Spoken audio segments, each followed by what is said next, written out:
Okay,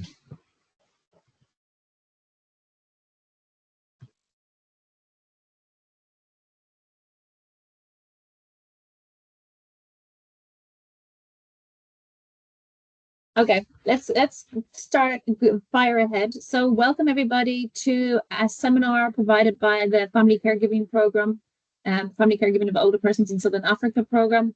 I'm Elena Moore. I'm the PI of this program, and we've been running seminars pretty much monthly, specifically in relation to topics of obviously you need to say interest in relation to older persons, social protection, care, families, and this topic today, we're going to hear from two experts and guests who have done considerable research in the area of elderly abuse. Now, for those of you who are based in South Africa or Southern Africa, we've seen recently a lot of political, or I shouldn't say political, but a lot of media debate and discourse around elderly abuse. It's gotten a lot of attention and traction in social media and the broader media space. Also has been picked up by politicians quite a lot, those who work in with older persons. And so I thought it was timely to hear from both researchers working in the precise area of elderly abuse here in South Africa or Southern Africa, and also others who work on violence and understandings of violence in other contexts. And so I'm delighted to introduce our two speakers. We have Dr. Roxanne Jacobs. She's local. She's based at the Alan Fisher Centre for Public Mental Health at the University of Cape Town. She worked extensively with the STRIDE project, that is the Strengthening Responses to Dementia in Developing Countries. And that's where her PhD, if I'm not mistaken, Roxanne, was located. And her PhD looked at elder abuse in South Africa, the measurement, the prevalence, and the risk. So she's been writing, thinking, researching in this area for many years, I suspect, and I'm very excited and happy to have you. Thanks for joining us, Roxanne. We also have Dr. Anthony Howard, who is a research fellow at the Institute of Population Aging and a research affiliate at the Institute of Social and Cultural Anthropology at the University of Oxford. These titles are very long, always. His current research focuses on the relationship between design, community, and intergenerational living that might enable healthy aging. Now, Anthony has done lots of work on violence in different contexts across different societies, both locally in the UK and Ireland, but also in Asia. And he's interested in the kind of conceptualization or the theorization of violence, of abuse, and how we can make sense of it. So I will hand over. We've got our two speakers, and Anthony, thanks again for joining us. I really appreciate it. So what we're going to do is we're going to start with Roxanne, and she's going to present her work for the next 25 minutes, and then we will go straight into Anthony's presentation before we open up for questions and comments and debate. So thanks everybody for being here, and I'm going to hand over to Roxanne. Thanks. Hi everyone. Let me just quickly share my screen. You can see my screen? Perfect. Right. Okay, so I'm going to talk about elder abuse and dementia in South Africa. And on the screen, you'll see my supervisors, Margaret Schneider and Nicholas Farina. And of course, this body of work rests within a bigger team. Their names are all accounted for on the slide over here, as well to acknowledge our funders, the Global Challenges Research Fund, that made all of this work possible. I'm just going to quickly take you through a little bit of background on elder abuse and dementia, and then talk about some of the complexities in detecting abuse in South Africa, and then tell you a little bit about the STRIDE project and some of the cross-cultural adaptation work that we did in preparation for the household survey that we did, where we interviewed older persons and their care partners within the STRIDE project. And then I'll leave you with a few takeaway messages. Just very briefly, in terms of background, elder abuse is a serious public health concern. We know that by 2050, the world's population of older adults aged 60 and older will double, with about 80% living in the low and or middle income countries. So as aging of the population grows, so too increases the risk of elder abuse. We know from the statistics that the World Health Organization, the estimate is that there's about 1 in 6 people 60 years and older that experience some form of abuse. And when you're looking at people living with dementia, that figure is about 2 in every 3 people. It's quite high. Literature tells us that underreporting is quite a big problem. Only about 4% of cases is believed to be actually reported. This is due to various reasons ranging from fear of disclosure or fear of retaliation for disclosing. Reluctant to disclose because the abuser is often a family member, usually an adult child, or not recognizing the situation as an abusive one. Non-disclosure amongst people living with dementia is also a big problem. This is, of course, there's limitations in insight, recall, or communication skills that confounds this problem. And then we often rely on the self-report of perpetrators themselves to disclose abuse, which is problematic in itself. The data available globally is quite limited, and South Africa itself has not established prevalence or risk conclusively. A little bit about South African context. We know there's over 60 million people in the country, of which just over 9% are older persons, 60 and over. South Africa is characterized by high unemployment, high inequality, chronic poverty, and extremely high rates in crime. So older persons, their role in society, they play a key part in supporting families. And this comes with a backdrop of migrant labor history, where adult children travel far for work and they take care of the kids, the grandchildren. So these state pensions end up becoming a stable source of household income. And we see quite often older women in particular, they tend to share their pension to support entire households. So these conditions usually, yes, older persons are a valuable source within the communities, within the households, and these are, of course, important opportunities to support wellness and encourage that active aging that we all want.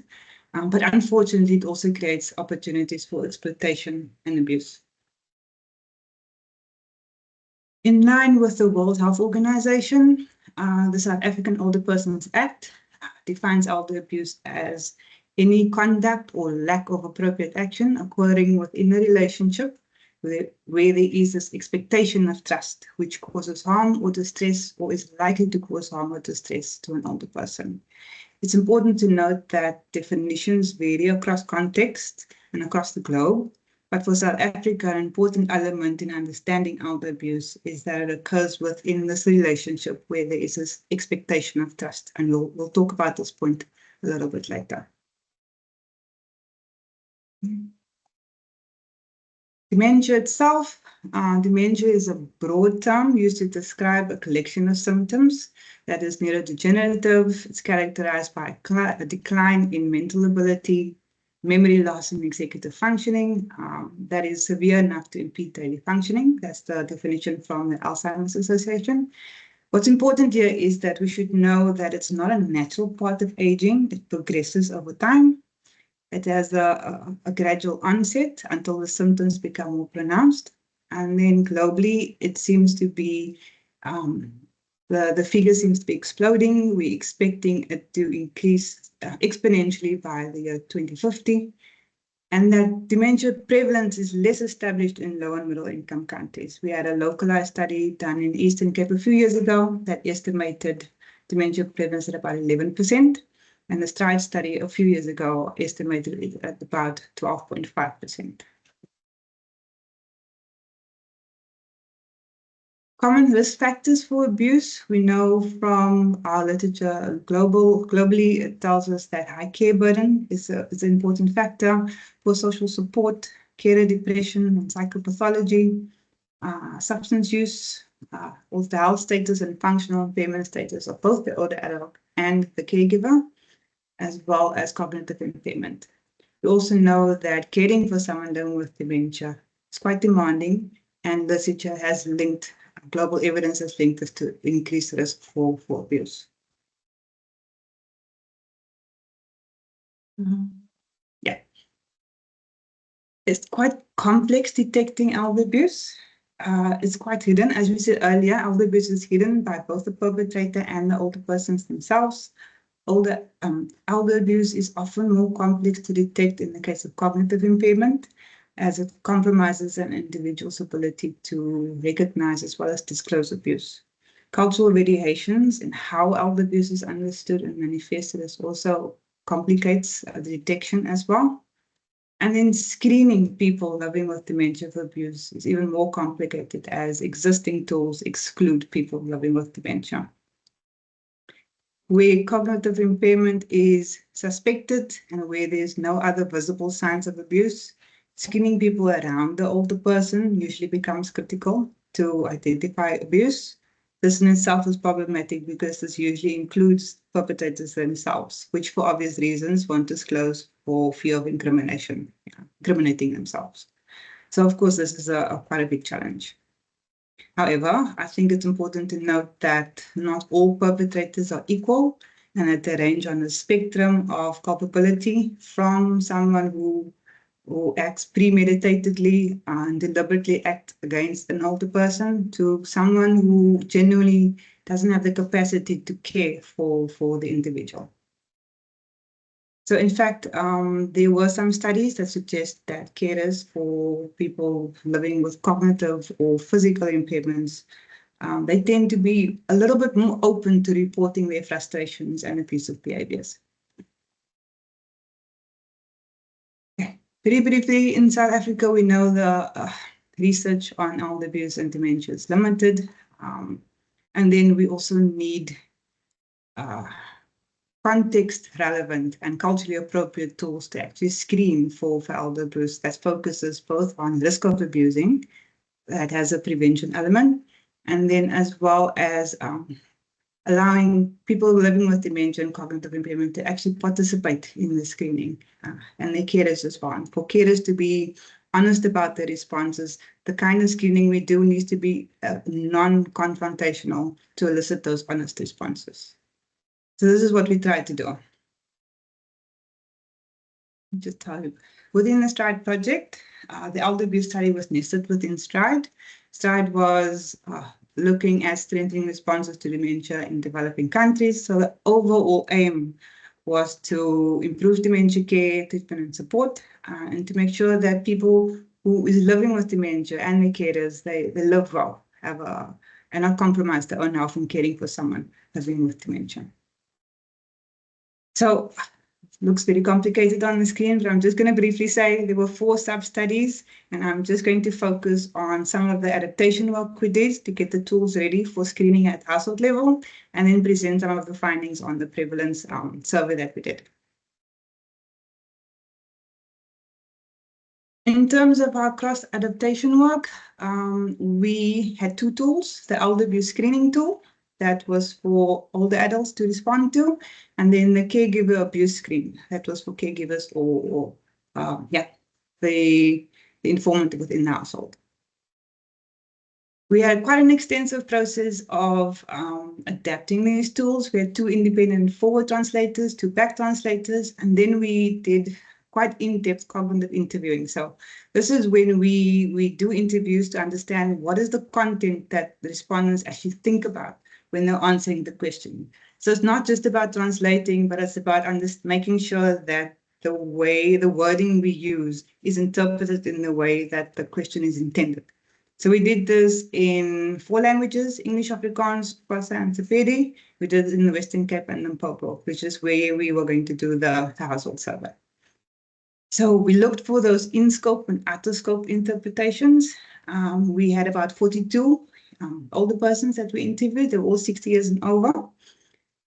And carers were 18 years and older, and most of them were female. And most of the care partners involved were either immediate family member, which is an adult child, or a sibling or a spouse of someone living with dementia. In most instances, we found that the translations were itself wasn't problematic. It was just minor changes in the wording. There were no changes to the actual response options. The participants were happy with the yes and the no. The problem, however, was how the questions were interpreted. We found that the experiences and the interpretations of the questions generated a lot of false positives. And then we needed to do something about this. We looked closer at the experiences that they shared with us, and crime was something that came up quite consistently. A lot of the experiences that they were sharing was either fear of crime, knowing someone that was a victim of crime or having a victim experience themselves, or when they were just talking about general experience, it had something to do with crime. So this is just a quick, I'm not going to go into detail here. This work is published, so I'll show you the papers at the end of the slides. But crime was so big, out of the 10 out of the 12 questions from the East had something to do with crime. So we had to incorporate this in as part of understanding how elder abuse is conceptualized in our local context. So we found that a lot of these had to do with strangers as well. So if you look at our definition earlier on from the South African Older Persons Act, it talks about having a relationship where there's this expectation of trust. And we had a lot of examples came up where individuals, who were strangers or they were non-family members, who actually spent time building trust with the older person, deliberate use of deception to gain that trust in order to violate and abuse. For example, a simple example would be befriending someone at the ATM, trying to assist and give them help, and then robbing the person. And most of our participants actually felt that they were targeted because of their age. So these were things that we had to consider and include as screening for elder abuse. So current definitions don't exclude these types of crime and violence, but it doesn't necessarily make it clear that the acts committed by strangers are considered elder abuse. So we did a lot of things to the East. I'm just going to talk about these two. In terms of the false positives we were generating, we had to build in a verification process where for each question, we had to check if they were comfortable to give an example. And then the interviewer had to check whether or not this example actually meets the criteria for elder abuse, according to the South African Older Persons Act, and who was involved in that example. And then, of course, we added a few crime questions. For example, has your money, valuables, or any other things taken by a stranger or family, non-family member, community member, where you were a victim of general crime? Do you think that you were targeted because of your age, or has this happened more than once? Briefly, in terms of the case, our translations and interpretations were largely within scope, so it was picking up, it was being interpreted the way the questions were intended.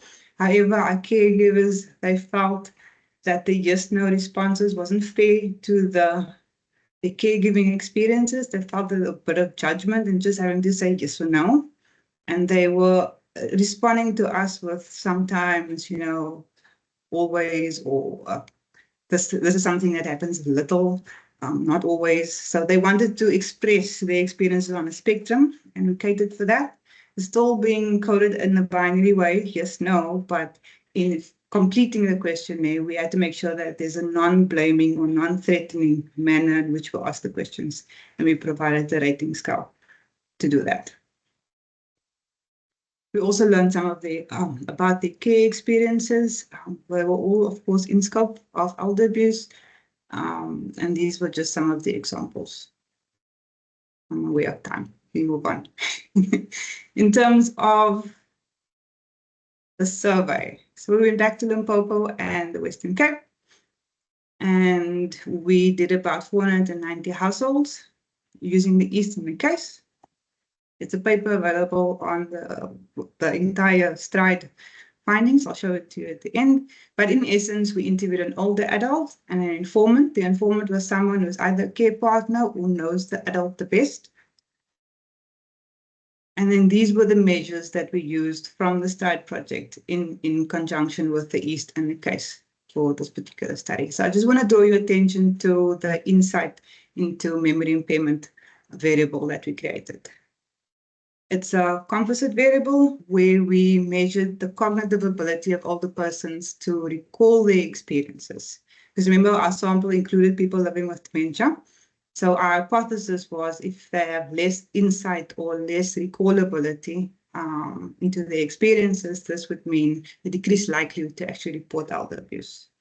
So what we did is for the informant, we took some questions that measured their perceived memory impairment of the older adult from the community screening interview for dementia, the CSID. For the older person, we used the GSM, the geriatric mental schedule, and we took those items, perceived memory impairment, and we deducted it from the proxy, the informant's questions, and then came up with the insight into memory impairment variable. So if they had higher scores, it would mean lack of insight into their own recallability or abuse experience.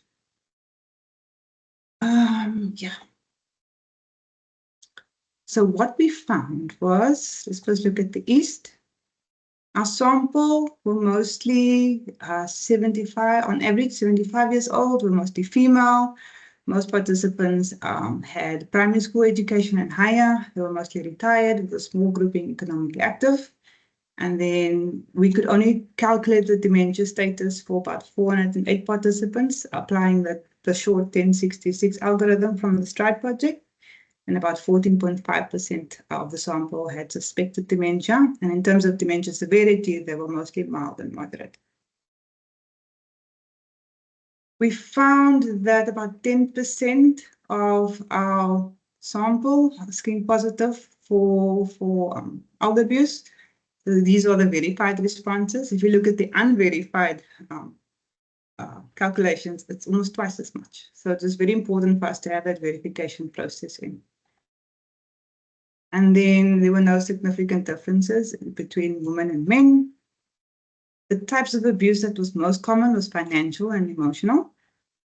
And then almost half of reports of the positive screens were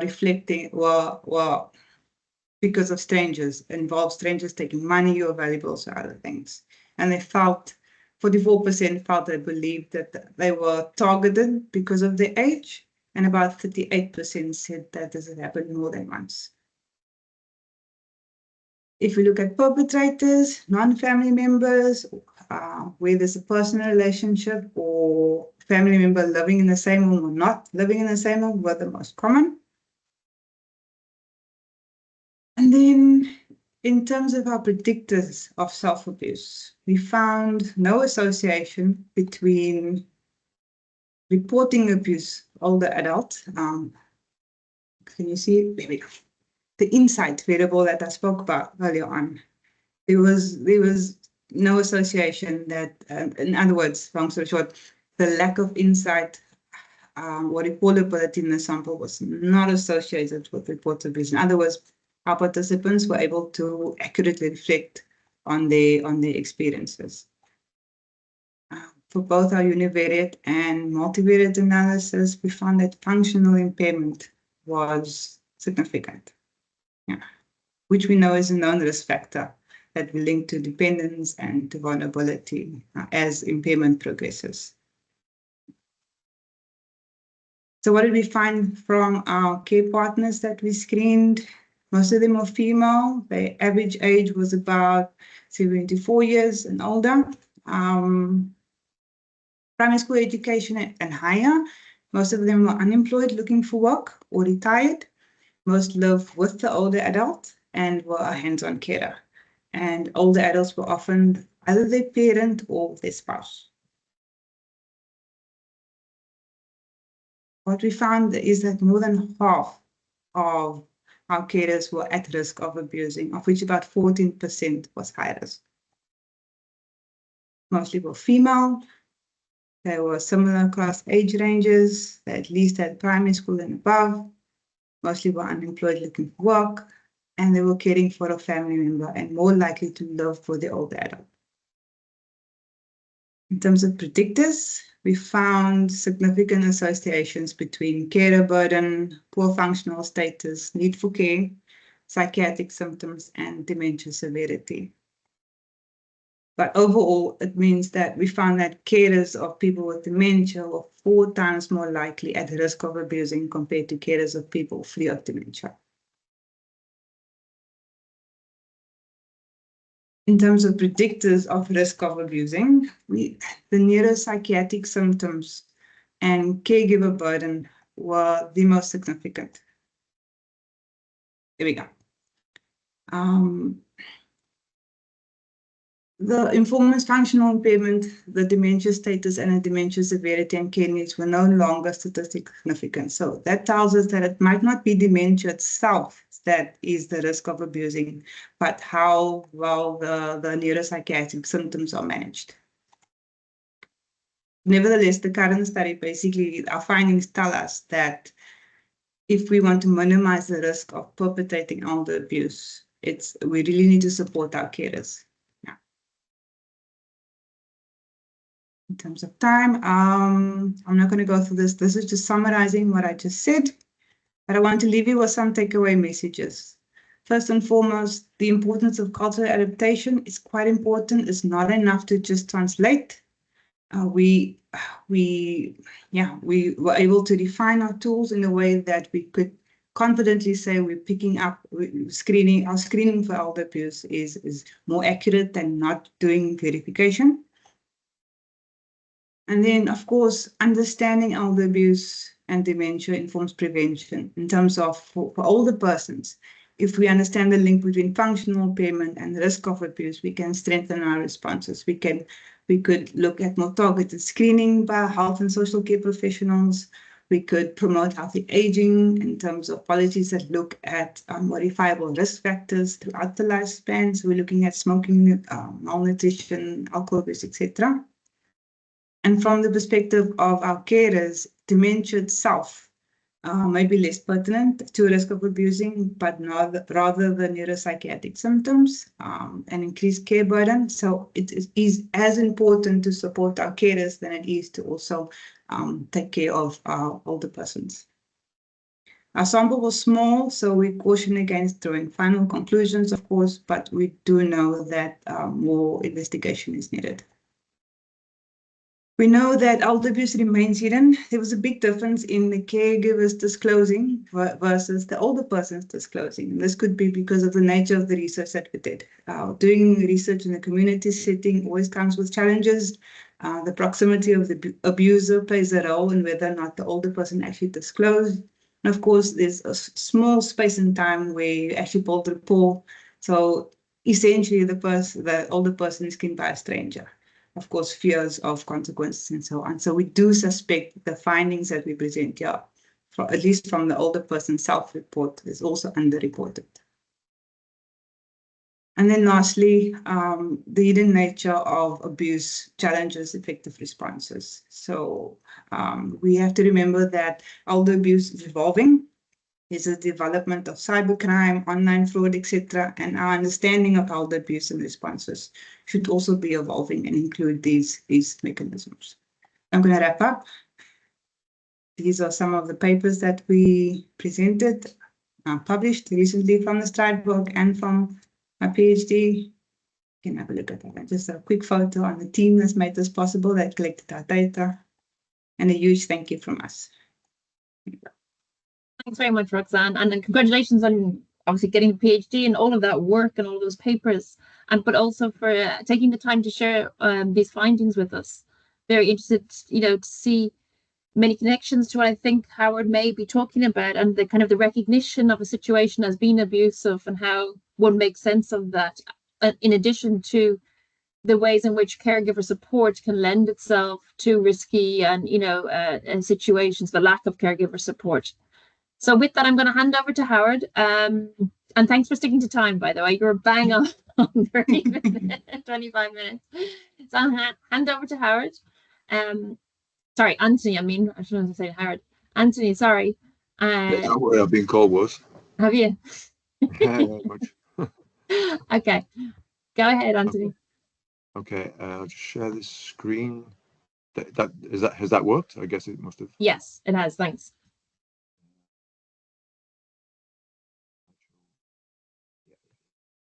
Okay, so thank you, Roxanne. That was very interesting and informative. So this is the title of my presentation, Staying with the Violence, Schismogenesis, Multi-Perspectivism and Raw Ethnography. So I have to say at first that I'm not a specialist on elder abuse.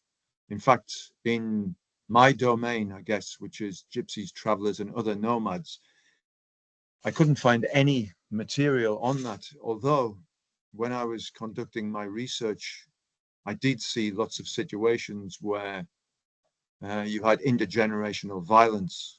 Whether travelers and gypsies themselves would see that as elder abuse, I'm not so sure. This is a very complicated situation. But my presentation is on violence more broadly, I guess, in family contexts, not with strangers, although the outside world is kind of bearing down on these communities in all kinds of ways. But first of all, I probably have to give you a little bit of background about them. And I mean, so this particular research was it's an ethnographic piece of research. So I lived with them for almost a year in their camp, in an illegal camp on the side of London, on the edge of London, and I just took part in everyday life as an ethnographer always would. And violence loomed large almost on a daily basis. But one thing I have to say about these groups is they're very tough and life is very difficult. So this might be, I mean, it might have some resonance with the South African case. I mean, there's a high care demand here because these people are taking care of the elders within the family. And there's lots of substance abuse. There's crime is an everyday occurrence. So maybe there is some resonances with South Africa. So in common approaches and explanations of violence in academic literature, there are culturalist explanations, structuralist explanations, victim-perpetrator dyads, personality type explanations, pertaining to individual responsibility, affordances, and normalization. So in academic accounts, violence and perhaps elder abuse is often approached via the analysis of structural forms of oppression, cultures of poverty, and or individual personal pathology. Perpetrators are reputed to be prone to violence as well as the victims of it, with enactments of interpersonal violence viewed as cultural responses to marginalization and oppression, and or resulting from asymmetrical gender power relations.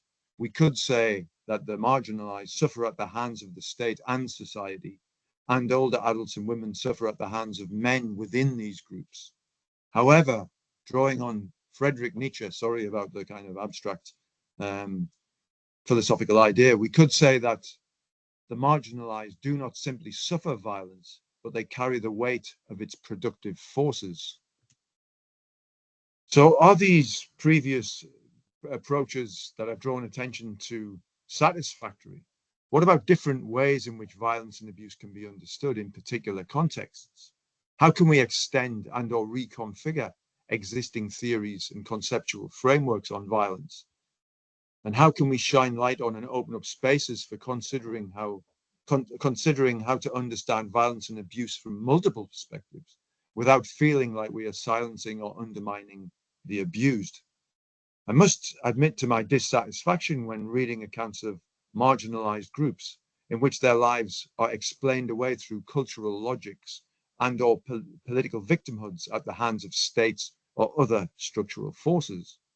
Well, I'm not disputing the validity of conceptualizations of structural oppression or culturalist explanations of violence or violences. Violence is a plural, they're multidimensional, I guess. These approaches run the risk of inadvertently contributing to what Eve Tuck terms damage-centered research through portraying the marginalized groups as casualties of the state and or perpetrators and victims of patriarchy, and by implying that culture is merely a response to structural forces. Scholars position these groups as inhabiting irreparable states that are not fully human, rather than bearing witness to people's own accounts that they may extend, but that may extend beyond oppression and harm. Damage-centered research often increases the marginalization of disadvantaged groups by portraying their lives through the lenses of historical exploitation, domination, and colonization to explain contemporary brokenness such as poverty, poor health, and low literacy. Conventional wisdom suggests that this is a worthy endeavor, but the danger in damage-centered research is the risk of pathologizing, in which an overriding sense of oppression singularly defines a community. We see this very often in social science-based approaches.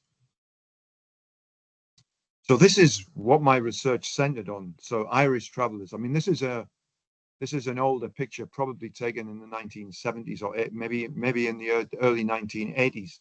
And of course, Anthony, they don't travel. Yes. You might want to just, I know you have more slides. You might want to just move on to them. I know you're referring to them, but we can't see them. Just skip You to the can't see next them. one. Oh, you can't see the slides. We can see the first. I don't want to interrupt you. Sorry. We can see the first one, but I think you've moved on. Uh-huh. All right. Can you not see any of the others?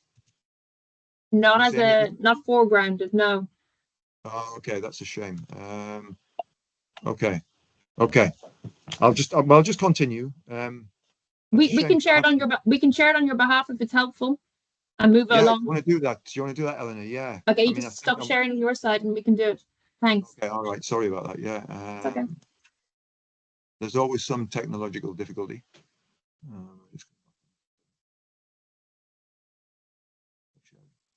Yeah. Okay. So I think I was on to slide 4. So this is what they look like anyway, and they don't look like this anymore actually, but they're more sedentarized. Right, but then I'm just, hold on a minute. Then I can't see my own slides. Oh yeah. Can we go on to the next slide, please, Eleanor? So Irish travelers, perhaps similar to marginalized people living in South Africa, have had their share of abuse, institutional and cultural racism, culture loss, assimilation, forced integration in county schools, ghettoization, high rates of incarceration and state surveillance, and high rates of in-group, out-group violence. And can I have the next slide, please? So these are Irish traveler boys fighting. So these are what I call violent normative worlds. Can I have the next slide, please? And here you can see a young guy. I mean, masculine pride and the value placed on toughness and violent ability are prized within this group, even for elders. I mean, elders are, maybe won't take part in conflict, but they certainly still enjoy watching it.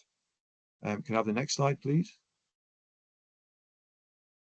And in terms of women, I mean, you wouldn't think that butter would melt in their mouths, but women inculcate masculinity in boys. And also, so manhood is not just a matter for men, and women also fight. They'll also engage in conflict. So this kind of problematizes the notion that this is kind of patriarchal or masculinity-based violence. So in the remainder of this talk, and in my research more broadly, I've sought to ask a series of theoretical and methodological questions that I believe are significant to other scholars working on violence and marginalized groups. How do we approach violence or violences without limiting our analysis to simplistic dualistic explanations such as state violence and resistance, structure and agency, strategies and tactics, victim and perpetrator?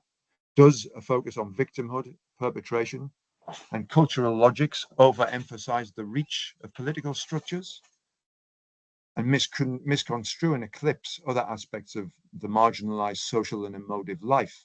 Why is it acceptable to examine the aberrations of state violence, but seemingly inappropriate to speak of the violence of the marginalized without sanitizing it by reducing it to culture and/or structural logics?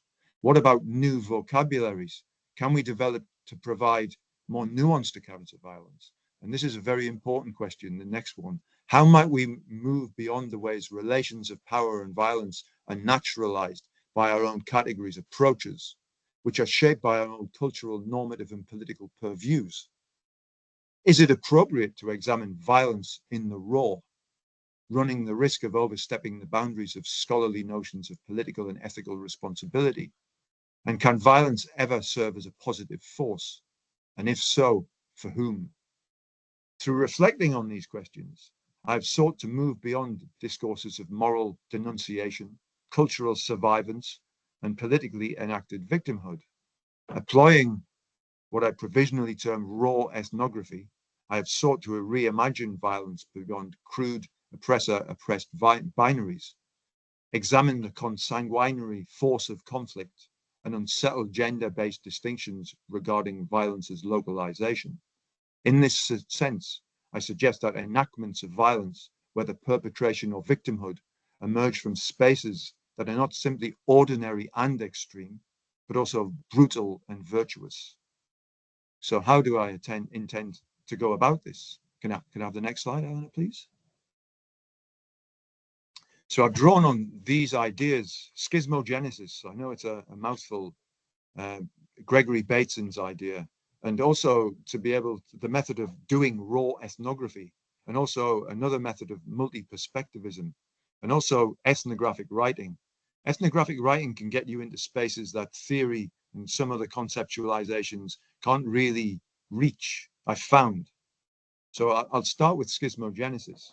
So schismogenesis is a compound neologism deriving from the Greek term schisma, cleft, division into opposing factors, and genesis, generation, creation, itself derived from gignestheia, coming into being. Schismogenesis, therefore, literally means the creation of division, but also points to the productive, structuring force of disorder and conflict. Although this definition provides a sense of Bateson's conceptual underpinnings, he made a distinction between symmetrical and complementary schismogenesis. In each case, the concept provides a way of understanding how relational and recursive activity between individuals and groups of individuals generates change. For example, symmetrical schismogenesis amounts to the following, and I quote from Gregory Bateson: if we find boasting as a cultural pattern of behavior in one group, and that the other group replies to this with boasting, a competitive situation may develop in which boasting leads to more boasting, and so on. This type of progressive change we may call symmetrical schismogenesis. It's kind of tit for tat behavior.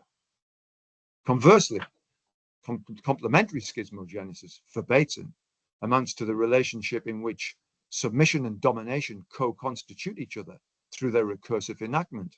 For example, if a husband exerts dominance over his wife, and the latter may respond with submissiveness, which then leads to a situation where husbands become more dominant while their wives become more submissive.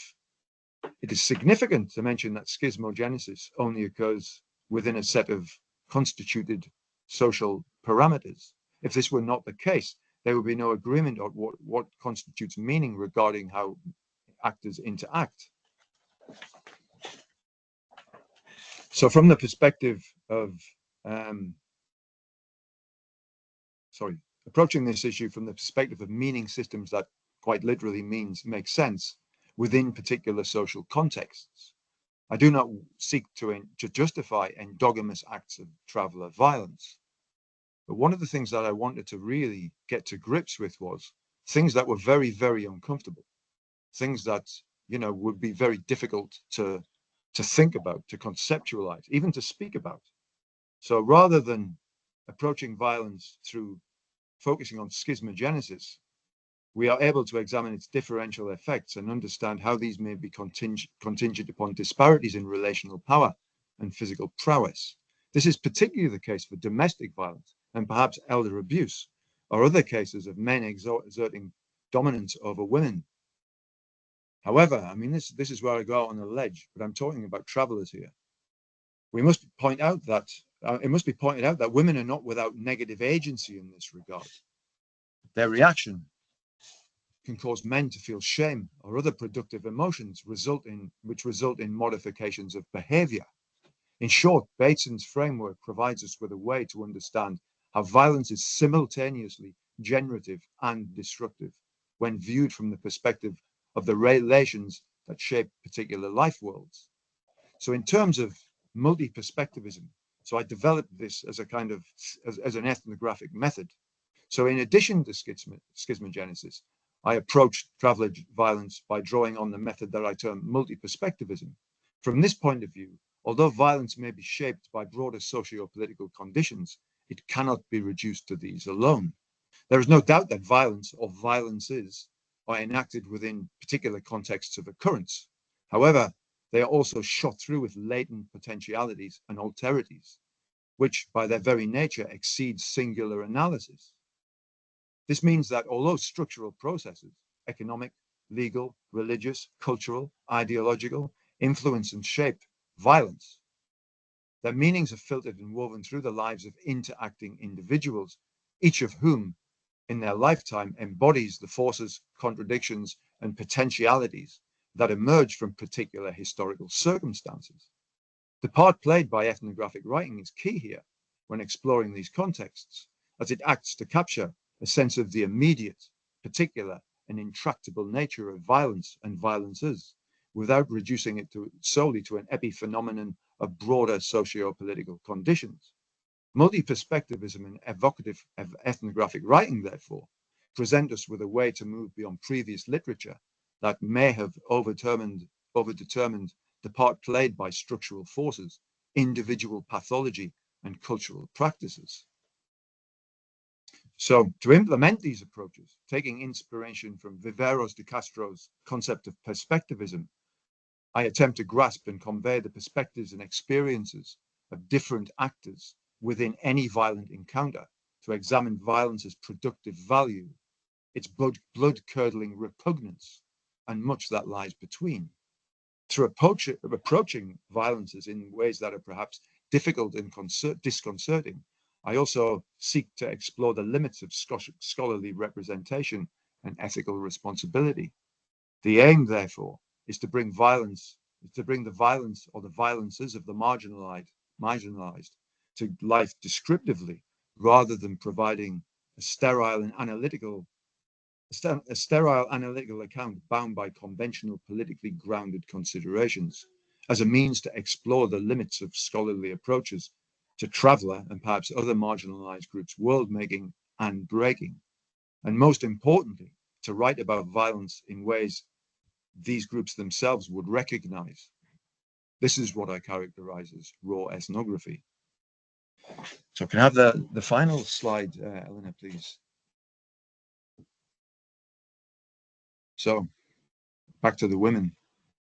When we approach violence or elder abuse, we must remember that we're talking about people with all the complexities, ambivalences, and multiplicities that come from researching human lives. So, as a coda, according to Antonius Robin, during the latter part of the 20th century, anthropology shifted its focus from approaching violence as structurally ordained and symbolically mediated to how it was historically and socially practiced.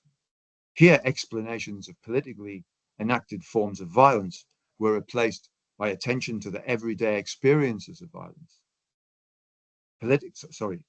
While central concepts such as state, power, ritual, mobilization, and resistance made way for terror, trauma, suffering, subjectivity, and resilience. So there is a epistemological, historical aspect at play here in these accounts. A survey of social scientific literature pertaining to marginalized groups demonstrates that each of these formalizations remain pervasive. So this talk's purpose was to extend anthropological and allied human sciences disciplines' approaches to violence further, perhaps to explore where the analytical limits may lie, without assuming that such a threshold could clearly be delineated and subsequently articulated. In my research, what I've termed raw ethnographies of violence were employed to extend culturalist and political approaches by exploring violence as an uncontainable and ungovernable force. In this formulation, violence or violences are understood as a phenomena surpassing the reach and control of the state, exceeding social mechanisms, and that regulate and resolve conflict and exist beyond the grasp of full academic disclosure. Put differently, my purpose is not to sanitize violence through justification, but to ethnographically examine how localized enactments of violence are simultaneously ordinary and extreme, brutal and virtuous. To outline what is meant by this and to tie together this presentation's disparate strands, I suggest that violence is shaped by what I would term unruly subjectivities, particularly in the context of travellers and gypsies, I must say. Practices, beliefs, and effects which, although socially inculcated, cannot be socially reduced to broader socio-political effects. These are subjectivities that have the latent potential to overflow the rules that guide social life and the tools scholars use to impose order on their material.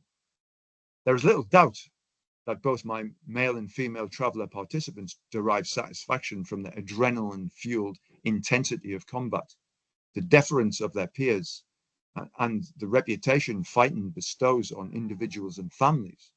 In addition, traveller sites are places where threats of violence from insiders and outsiders are commonplace. Perhaps this is the case in some areas of South Africa. Therefore, in order to reduce the likelihood of all potential violence, it is expedient to learn how to fight, ensuring that you can defend yourself and your family if necessary. One standing may mean that challenges come from other combatants seeking to enhance their own reputations, but travellers often welcome the opportunity to test their fighting prowess against a worthy opponent. From the traveller's point of view, their lives are often fraught with difficulties, and one way of ensuring that children are equipped with the ability to endure life's hardships is for their families to toughen them up. Moreover, for travellers raised with unruly subjectivities, although violence can be brutal in its bone-crunching corporality, it is not viewed as being out of the ordinary. This is not to suggest that all travellers engage in violent acts, or that this is a pan-cultural phenomenon, but to suggest that all travellers uniformly distribute across all family groups. Instead, violence and/or its threat is simply part and parcel of many travellers' lives. These reflections pose problems for liberal-minded and/or critical theory-based scholars. This is particularly the case regarding ethical considerations vis-a-vis intensifying travellers' already extremely poor social position. Questions for consideration here are: what problems could arise from approaching traveller violence in the ways I have described in this presentation? What are the potential ethical pitfalls of such an approach? Will describing violence in these ways increase travellers' marginalisation? Or is the current state of many travellers so dire that it will be extremely difficult to make things worse? And how far are researchers prepared to go in order to capture participants' lives? And finally, can violence ever be positive? And if so, for whom? The answers to such questions may be difficult and disconcerting, particularly considering the current socio-political milieu in which many scholars are immersed, where cultural, personal trauma, identity politics, and structural inequality pervade conversations about violence. However, it is not only this milieu that affects what we can and cannot, should and should not say. There is also the extremely thorny issue of responsibility. As scholars, we have a duty to understand our participants' lives, despite whether this offends our own values and moral sensibilities. However, we need to balance this responsibility while also seeking to refrain from engaging in damage-centered research, a form of inquiry that has potential to further marginalize and pathologize our participants. So perhaps,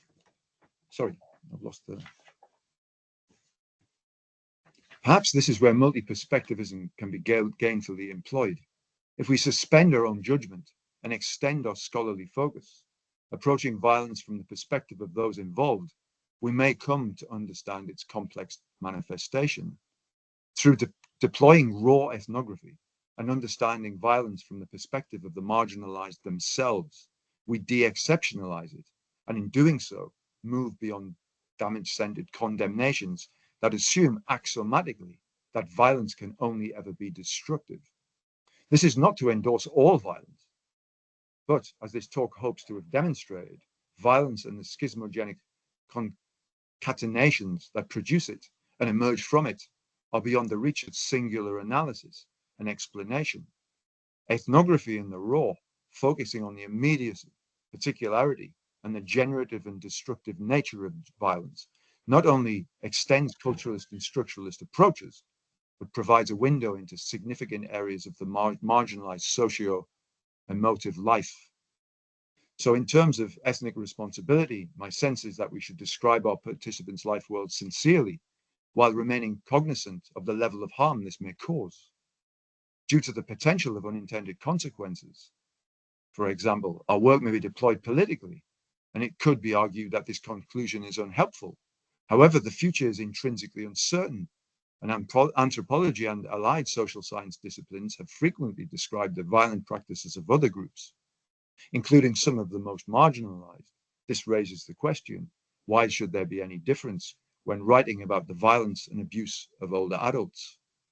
Perhaps we should engage in exercises reflecting Gregory Bateson in methodological multi-perspectivism or participation from different angles. So when I first wrote this piece, I was asked to provide a series of recommendations, and I don't usually do that because I'm an ethnographer. I don't really engage in applied study. But I thought, okay, I'll give it a go. So these are the recommendations that come from this piece of research. Sensitive topics such as violence raise important ethical, epistemological, and ethnographic challenges and opportunities. There is a need to exercise extreme caution when approaching the violence of the marginalized so that damage-centered research is avoided. However, there is also a requirement to describe our research participants' lives as accurately as possible. It is important to approach the worlds of the marginalized from their own particular contexts of occurrence.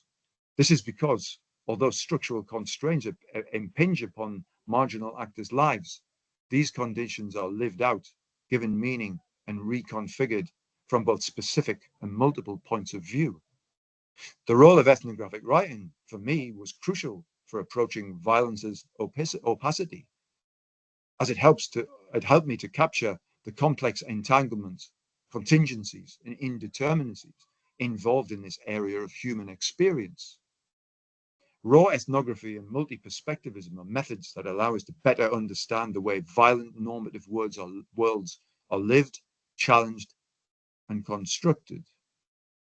So this is where I come to the end of my presentation, but it will be interesting to examine if any of what I've said resonates with research on elder abuse in South Africa. And I welcome your questions, comments, and objections. Thank you for your time and attention. Thanks, Ante. Okay, so we have run to 2 o'clock. I know many of you may have to leave. I'm more than happy to keep the room open for another 10 or 15 minutes. Thanks, Anthony, again for that, and to Roxanne. I'm going to open it up to questions, comments, any specificities on the local context or otherwise. Fire away. I'll keep an eye on hands up. But please shout if I don't see you.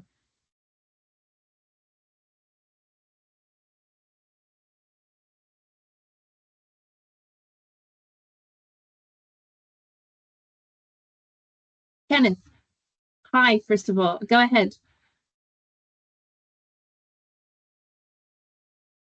Kenneth, can you hear me? You can go ahead with your question.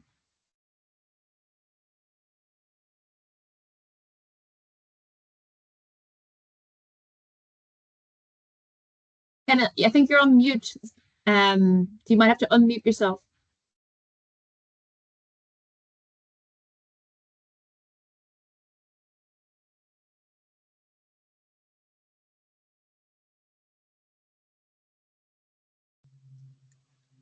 There we are, Kenneth. Go ahead, Kenneth. You got it. You got it. Got it. Yeah. If this is a question for the dementia research in South Africa. I'd be interested to hear if you tried to inquire into the difference between abusive incidents and abusive relationships. So when someone steals money at an ATM, that's an incident. But it's pretty easy to imagine if the carer and the person being cared for live in the same house. It might be thought of as an abusive relationship, but it might not be. I mean, you just don't know whether it's an incident or something more. Did you look into that, or do you have any thoughts on it at all? You're muted, Eleanor. Sorry. Before you answer that, I'm going to hand over to Tokozila. Hi, Toko. Do you want to go ahead with your question or comment? Hi, yes. I was just curious, and I suppose it goes to both inputs, really. It's the one is kind of, we are trying to make sense, or at least my understanding is that we're coming to this from the perspective that the forms of violence experienced in marginalized communities is in some ways negative. So, and I think you mentioned like the bone crunching, so the actual physical impact of the violence on the body itself. And so I was curious to think about, perceptions of the violence or experience of the violence from the groups themselves, and how, was there any kind of idea that this shouldn't be happening, or if the situation were different, it wouldn't happen. And so, I think it's the same for when thinking about elder abuse, it's like, are there ideas that things could be different, or the treatment of the elder would be different if the situation were different? I don't know if I'm making sense. Sorry. Thanks, Organa. You are. Roxanne, do you want to go first? Yes, thank you. Thanks for your question, Kenneth. So yes, an isolated incident of someone being robbed, an older person being robbed at an ATM is just that, an incident, a victim of crime. But when it starts changing someone's behavior, where it's affecting their mobility, that generalized fear of crime, keeping the windows closed, keeping the door shut, afraid to go outside, afraid to go to the ATM because you regularly see the perpetrators that has robbed you before. We live in the same communities. Nothing happens to those people. You are changing your behavior as an older person to avoid. It becomes recurring. So it becomes bigger than just an isolated incident of being a victim of crime, to where their behavior is that fear of crime and being victimized is so generalized, it starts caging them within spaces that they feel safe, which is mostly confined to the home. And if you still have victimization within the home, where does an older person go? So it wasn't that clear cut. People were talking about being a victim of crime, but being so repeatedly. And their peers are experiencing the same thing. So that general fear of crime, it points to a structural level where there's a lack of services with at the structural level. There's a lack of knowing. People don't know where to go to get help. So that generalized, people don't really, older persons don't age with dignity. We're trying to have aging in place and keeping people as active as possible, but it's done in a context in South Africa where it's without dignity. Poverty plays a big role. Structural determinants of violence, which is what poverty is one of the biggest ones, culprits, that becomes more than just isolated incidents, becomes a lifestyle almost. Yeah, if that makes sense. I hope I'm answering your question. Yep. Thank you. And Roxanne, I don't know if you want to respond to Toko's question. I think it was to both speakers. You're on mute again.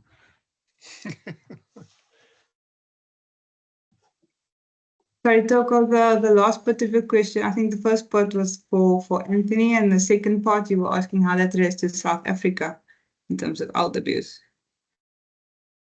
Yeah, around perceptions. Yeah. Can you hear me? Yeah, we can.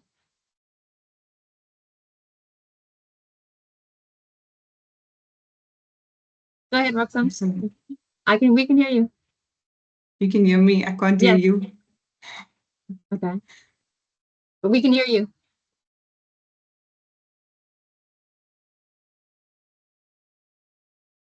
Anthony, maybe you take this one. Okay.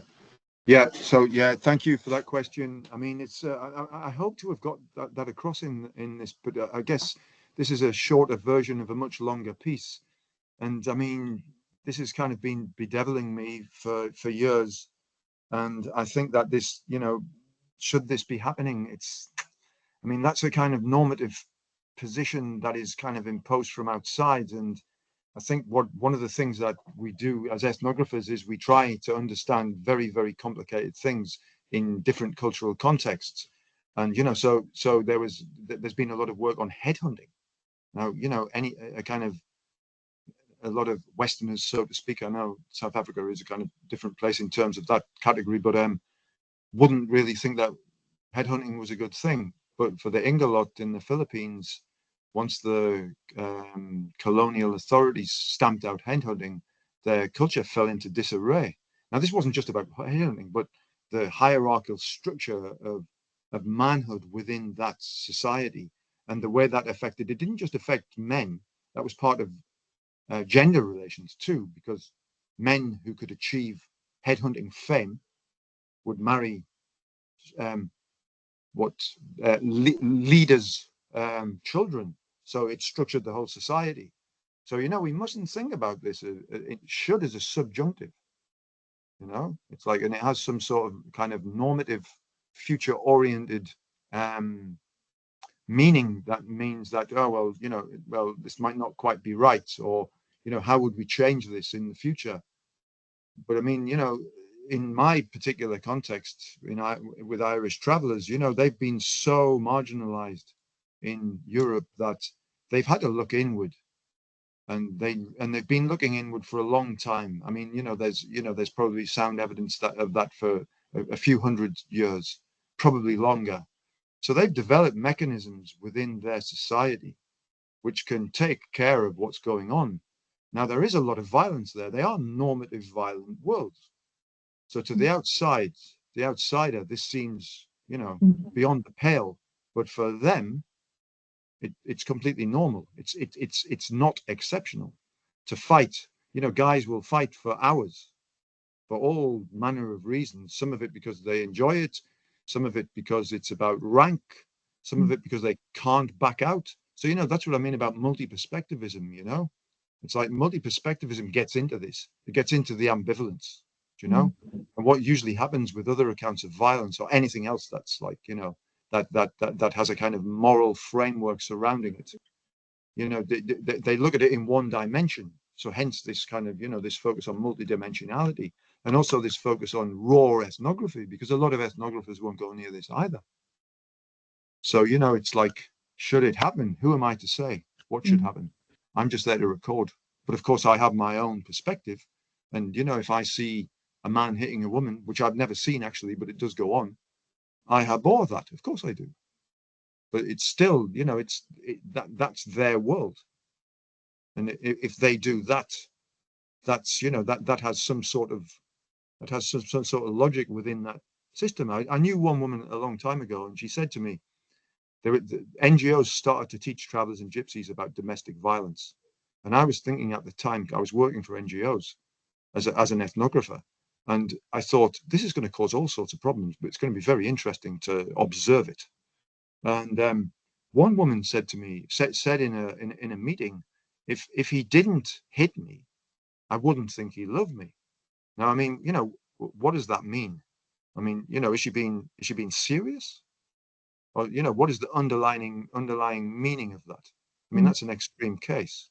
But I mean, this is the way it is there within their world, so to speak. And if we're going to make recommendations, then we better get it right, because they've already got so many difficulties in relation to society and the state. And the state has kind of failed them for 50 years and used probably, I don't know, tens of millions of taxpayers, millions of pounds of taxpayers' money to right the wrongs, and it's all failed. And the reason it's failed, I did research on this intensively, and the reason it failed was because they don't know anything about them. So we have to get to a grip of what's going on in these worlds first before we can say anything about it. Completely. I'm just going to piggyback on what you're saying there. I mean, in our program, we work with 100 families, and we are told of and get to understand potentially, incidences or relations of abuse from multiple sides. So also caregivers, Roxanne, telling us of how they feel abused in that caregiving situation or within that partnership. But one thing you'll do when you feel that kind of research responsibility is you'll maybe consult with a social worker as a kind of a form of responsibility, first step form of responsibility. And the social worker will give you the response of, well, what does the law say? What are you expected to do? And so we do fall back on rules. We do fall back on the kind of the legal obligations or our responsibilities that have sometimes obviously are influenced by laws. And the social worker will say, well, will the older person report it? Or will the younger person, who let's say is the caregiver, let's pretend, will they report it? And if they don't, or if they can't, then I can't help. So we're acting with these multiple forms of violences co-occurring within a home, with older persons and caregivers in contexts that are extremely violent. And I think my question to you, Roxanne, would be, in your extensive work, whether you had the capacity of the space to flesh out issues and thinking around when situations that I could objectively be described as violent, when they weren't recognized as that. I see Nyasha here in the room today, and her work has looked at this extensively, and other legal work has looked at this extensively, particularly on gender-based violence. But I wanted to know whether you came across that at all, Roxanne, and then how your team, how you, conceptualized it, wrote about it, thought about it. And there is one more question in the chat, which I'll come to next. Okay. So I think the example that comes to mind is the financial abuse, where as an older person, one of our participants, she feels it's best that our children handle the money because she's older and they can make better decisions for her, and she trusts them. But if you interview the dyad separately, of course, the way the money, the adult child who's taking care of the money is using it for substance use and for other things, not for the healthcare of the older person. But her needs are not met. And according to her own conceptualization, it's not abuse because she trusts her child, and her child knows what's best because she's forgetful, she has memory problems. So whatever she's not getting, she doesn't feel as if the child is doing anything wrong. So we as researchers can't go into that situation and say, this is abuse, because you're creating a different space within that household.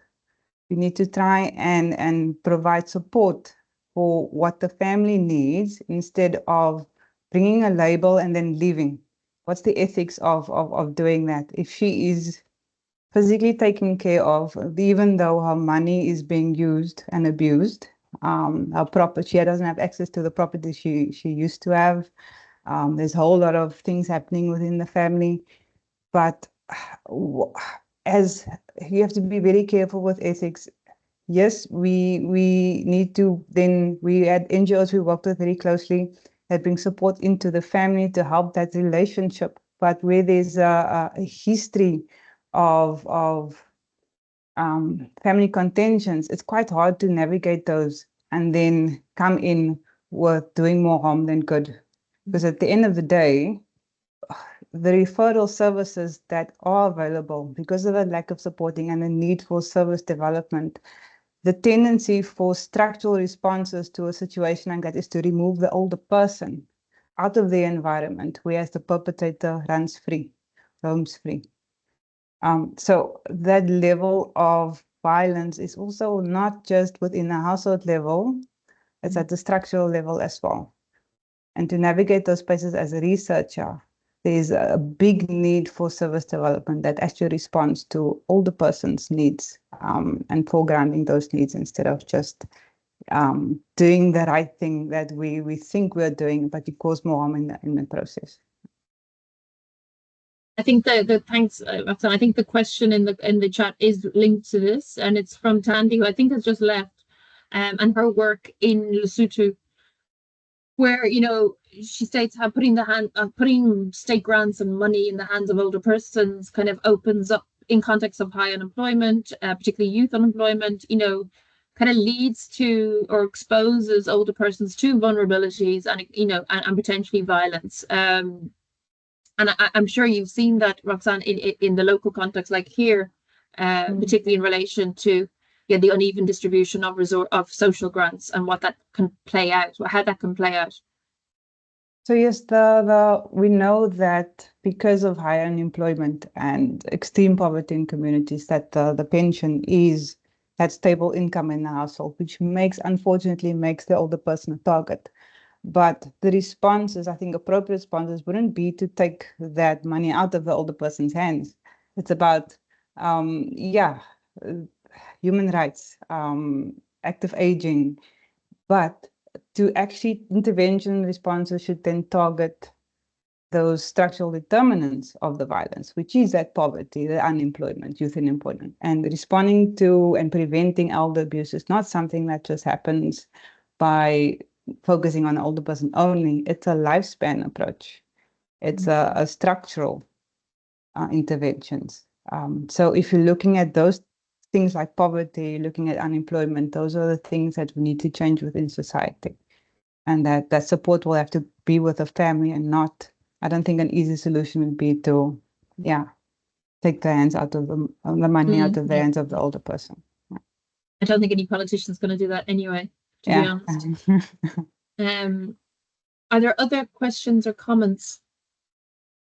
Just making sure I can see everybody's hand or.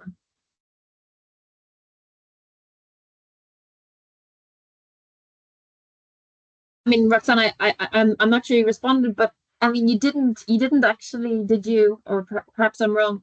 Look at caregiver abuse, i.e., not screening for caregivers who are abusing, but actually, the instances or relationships where the demands and not just the level of care required and the relations between the caregiver and the care receiver, let's say, are problematic and lending itself to situations where the caregivers themselves feel abused. Yeah.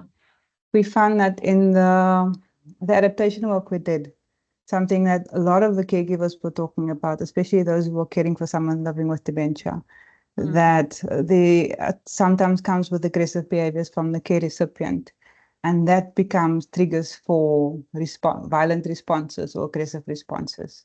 We had people saying something like, I was forced to be rough just to get things done. Or there's one example where one of the caregivers was living in fear because her elderly mom is there's so many changes that happen with dementia over time. And it's different for everyone, of course, but her symptoms included extreme aggression. She would walk around the house with a knife or banging on the door, and she would be scared to open up, or she'd be scared to let her out of the house, because what would she do in the communities? So it changes. And we know with research itself, it shows that where there is aggressive responses, it becomes reciprocal violence. Those violent responses are returned, and that doesn't help the relationship. Without support in that environment, it can become quite abusive. And of course, increasing stress, increasing caregiver burden, and of course, the risk of further abuse.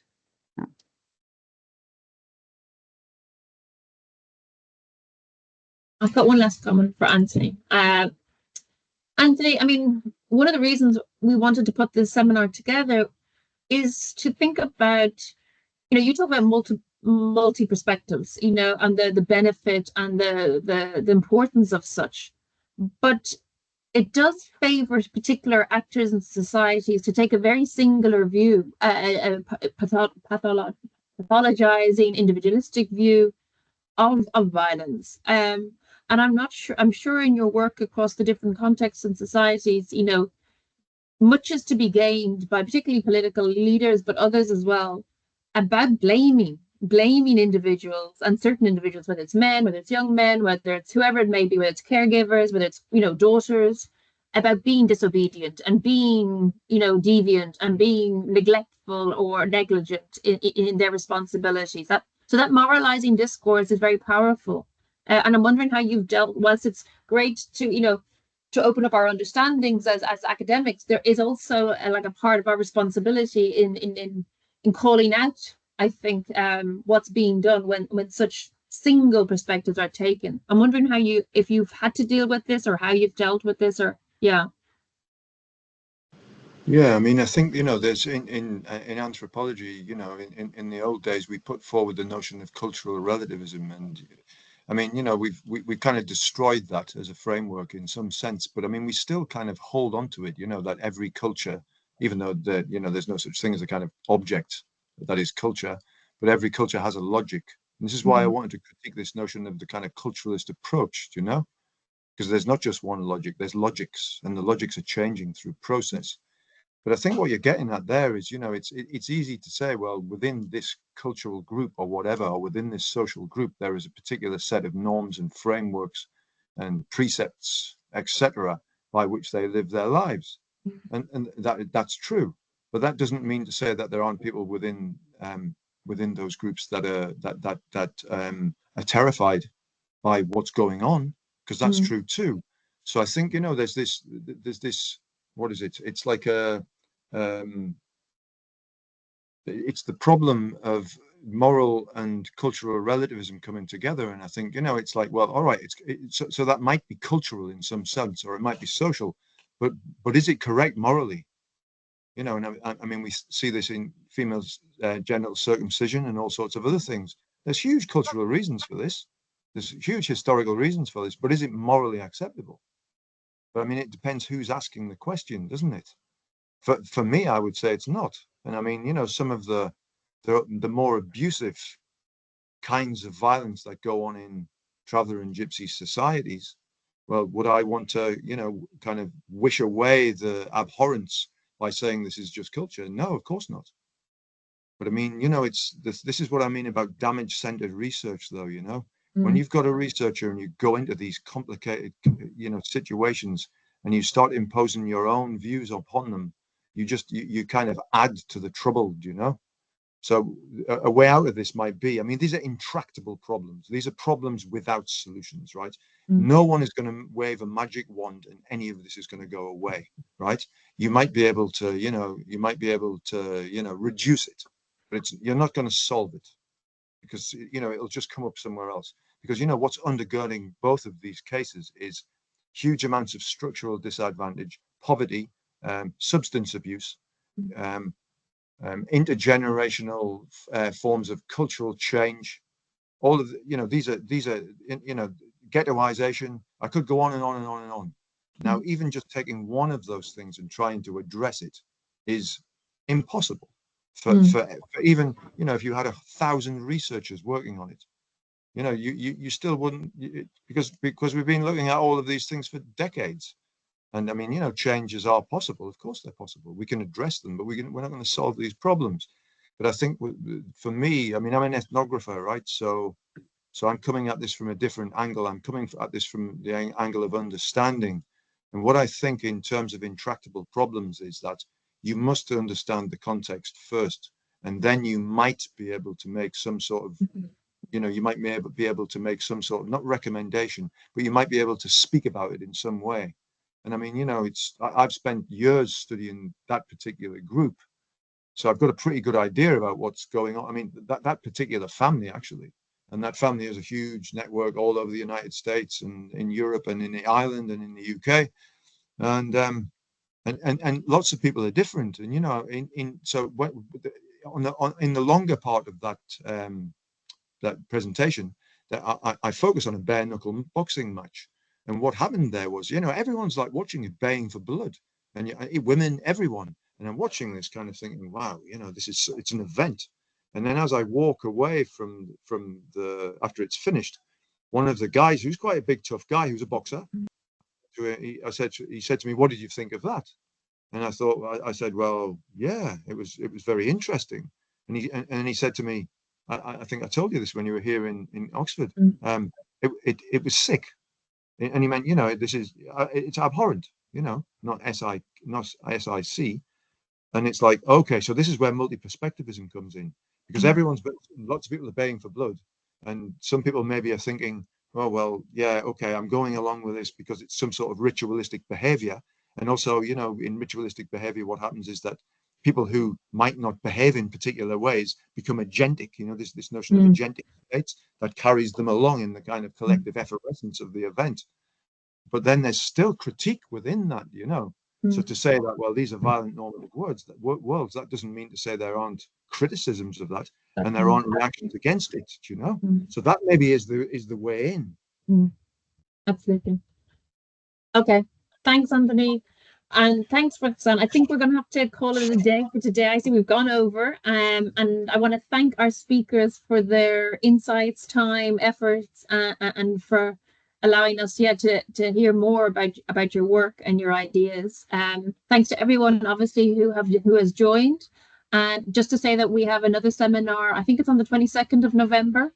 In relation to redistributive justice and thinking around older persons. And we have 2 or 3 speakers joining us for that. So stay tuned, and I hope everyone has a great weekend, most importantly, and has a lovely evening. Thanks again, Anthony and Roxanne. Really appreciate it. Thank you. Thanks. Thank It's you. my pleasure. Yeah, cheers. See you all Bye. later. Bye. Bye-bye. Bye-bye. Bye.